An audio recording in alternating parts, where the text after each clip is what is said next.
Tandur municipal కార్యాలయ ఆవరణలో మంగళవారం చికెన్, మటన్, ఫిష్ వ్యర్థాల సేకరణ మరియు రవాణాకు సంబంధించిన టెండర్ల కోసం బహిరంగ వేలంపాటను municipal chairperson Neeraja, commissioner Madhusudan Reddy ఆధ్వర్యంలో నిర్వహించారు.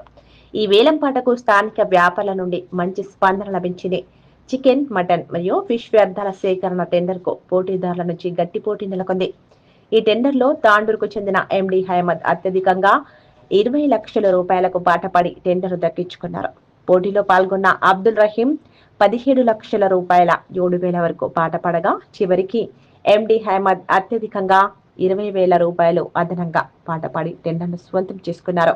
ఏజాజ్ కూడా పోటీలో పాల్గొన్న దక్కించుకోలేరు.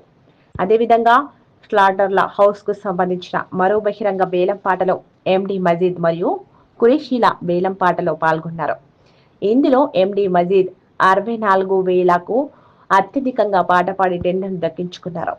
ఈ సందర్భంగా టెండర్ గెలుచుకున్న వారు నిబంధనల ప్రకారం పనిచేయాలని సూచించారు. నిబంధనలు పాటించని పక్షంలో టెండర్లను రద్దు చేస్తామని స్పష్టం చేశారు.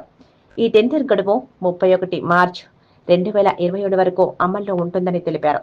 అలాగే టెండర్ గెలుపొందిన వారు 7 పని దినాలలో టెండర్ మొత్తాన్ని మున్సిపాలిటీకి జమ చేయాలని సూచించారు.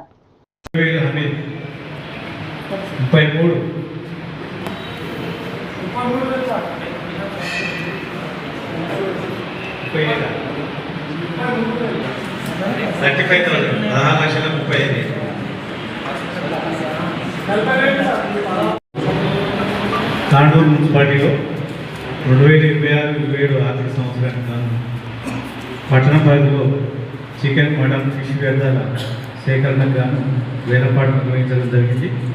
ఈ వేలంపాటలో 3 పాల్గొన్నారు. 20 లక్షలకు పెద్ద మొత్తం ఎండి హమీద్ గారు హైయెస్ట్ పాటపడిన వారికి సిఫారసు చేయడం జరిగింది. వారికి వారం రోజుల్లో పేమెంట్ చేసి అగ్రిమెంట్ చేసుకోవడానికి కోరడం. ఈరోజు ఫిష్, మటన్, చికెన్ వేస్టేజ్ వేలంపాట వేయడం జరిగింది మున్సిపల్ లోపల. ఈరోజు ఇక్కడ 3 పార్టిసిపేట్ చేయడం జరిగింది. 3లో ఎండి అహ్మద్ గారు 20 లక్షలకు వాళ్ళు పార్టిసిపేట్ దక్కించుకోవడం జరిగింది. వారికి ఒకటే విన్నపం, వారం రోజుల లోపల ఏదైతే మేము పెట్టిన కండిషన్స్ ప్రకారం అమౌంట్ పే చేసి మీరు వ్యర్థాలను కలెక్ట్ చేసుకోవచ్చని విన్నవించుకున్నాము.